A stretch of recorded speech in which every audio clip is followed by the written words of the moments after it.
Sa camera ka tingin. Hi, I'm CJ Cancino from Meralco Balls. Sino nga ba si CJ Cancino? Si CJ Cancino, isa siyang bata na nangarap na makapaglaro sa PBA.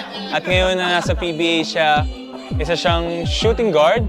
At tinatrabaho niya maging two-way player, maging isang defending player din dahil nung college, nakilala siya bilang 3-point shooter, more on scorer, pero ngayon gusto niyang maging isang two-way player. Nagsimula akong mag-basketball siguro mga 12 or 13 years old ako sa Valenzuela City. Lumipat kami ng bahay. Mahilig talaga ako sa mga larong kalye.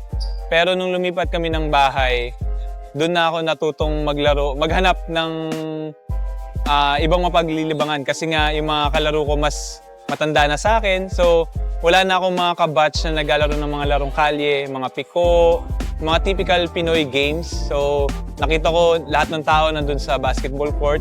At doon ako nagsimula mangarap maging basketball player. Siguro yung mga hindi ko makakalimutan, kasi yung family namin mahilig sa basketball eh. Yung mga pinsan ko, yung mga tito ko, sila yung mga hindi ko makakalimutan kasi sila yung mga nagturo sa akin paano maglaro ng basketball. Yung ninong ko, yung kuya ko, yung mga pinsan ko, sila yung mga, alam mo yun, nag-guide sa akin paano maglaro ng basketball. Una sa lahat, syempre, yung pinaka naka-discover sa akin nung high school ako, si Coach Mac Abolition. Siya yung nagtiwala sa akin nung nag-tryout ako sa Lasal. And then, nung nag-college na ako, yung skills coach ko, si Coach Pat Tanchoco ng Better Basketball, siya yung parang humubog sa akin on and off the court. Kahit na naging bench ako, na-injury ako, lahat ng pinagdaanan ko sa buhay, silang dalawa yung mga tumulong sa akin sa paglalaro ng basketball. Nung na-injury ako nung college ako, first time ko nung rookie year ako, ACL sa left side. And then, nung pangalawang injury ko ulit, sa UP naman ako, right side naman na ACL. Para sa akin, yung injury kasi isa lang yan sa mga problema na pinagdadaanan mo na pagdadaanan mo talaga. So kung gusto mo talaga isang bagay, talagang paghihirapan mo. Yun talaga yung mindset ko eh.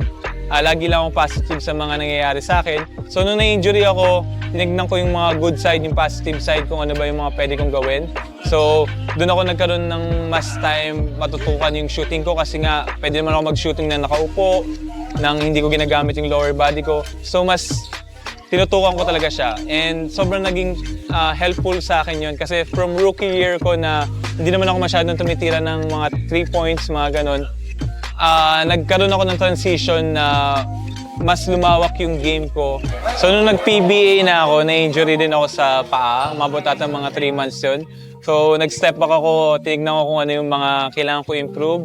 Sa tingin ko, sobrang laking tulong kasi nung meditation eh. So isa yun sa part na nakatulong sa akin para mas magkaroon ako ng strong mental health, yung mga ganung bagay.